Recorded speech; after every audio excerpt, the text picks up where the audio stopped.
Hello, I'm going to talk about some different ways of using this tool to help you out when you're translating. Some different approaches that you can take. So let's go ahead and grab some text here. We're going to paste that in there and go to town. Oops.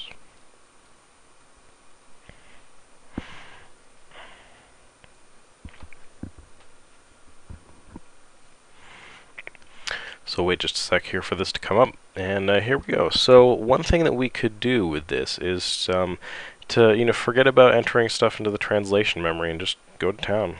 Let's do it.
Okay, so all that we did there was just rewrite those sentences, finish that up. We're going to select it all, copy paste that right back in. So that's one way that we could do it. Another way would be to just go ahead.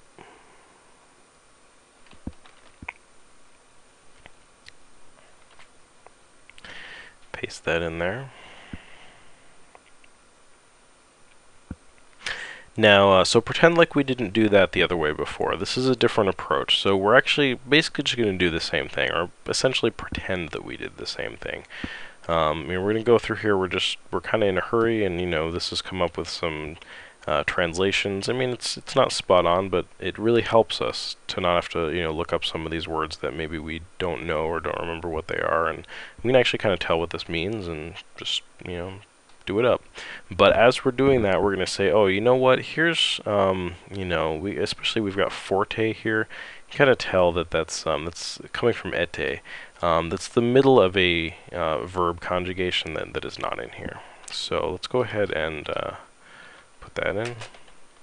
And Shimao, this I'm just trying to remember what this actually is.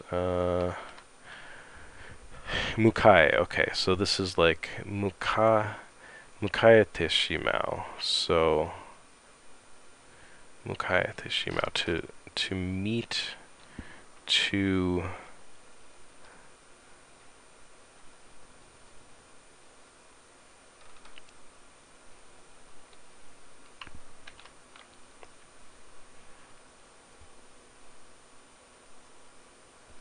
because this is owari mukayate shimao, to reach.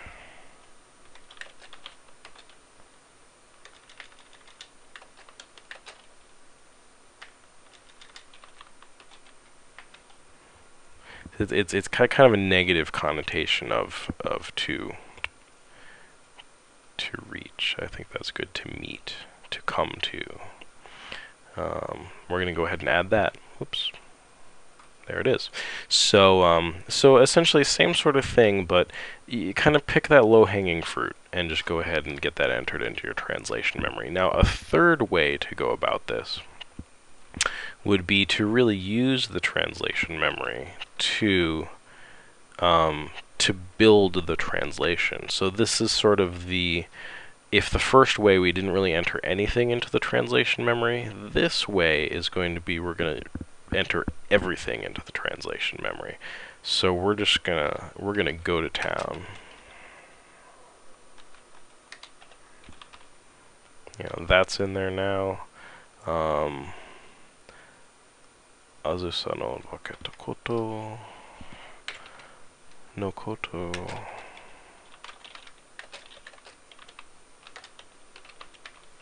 We're gonna even go ahead. I mean, Azusa, it might show up in this script, but it's not going to show up in other scripts. But we're like maybe about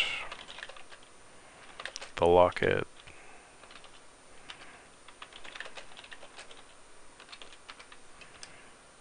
Maybe we'll leave the no off of it there.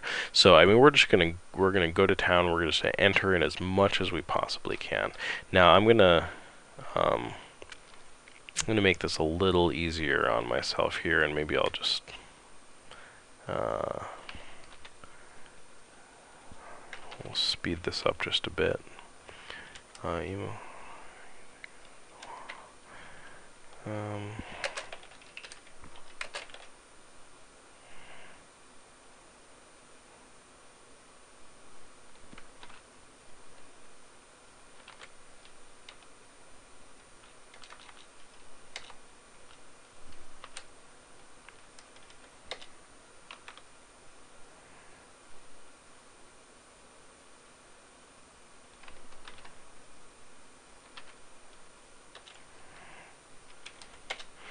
Okay, but you get the idea, and we'll just sort of do the first little bit there. Go ahead and enter that in, and bam. So this is a little bit of a quirk of the program.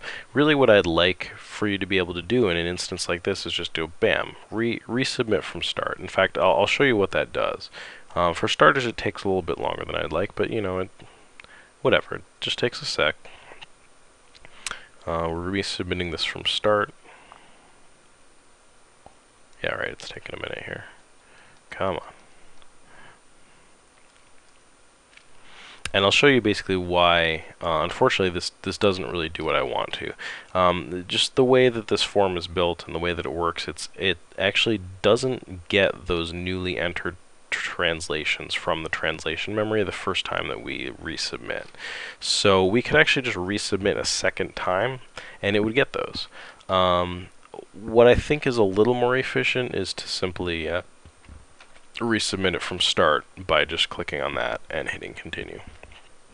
And this is something that I'll be working on just from the technical end, something that hasn't really held me back so far, but there we go. So we entered in a bunch of stuff into the translation memory, and then we resubmitted, and we're going to use that to really build this up, So now it says, what about your locket? Asking about this here feels a little awkward. I mean, it's coming up with just the super well-formed translation right out of the lookup, and then we're just gonna finish like before.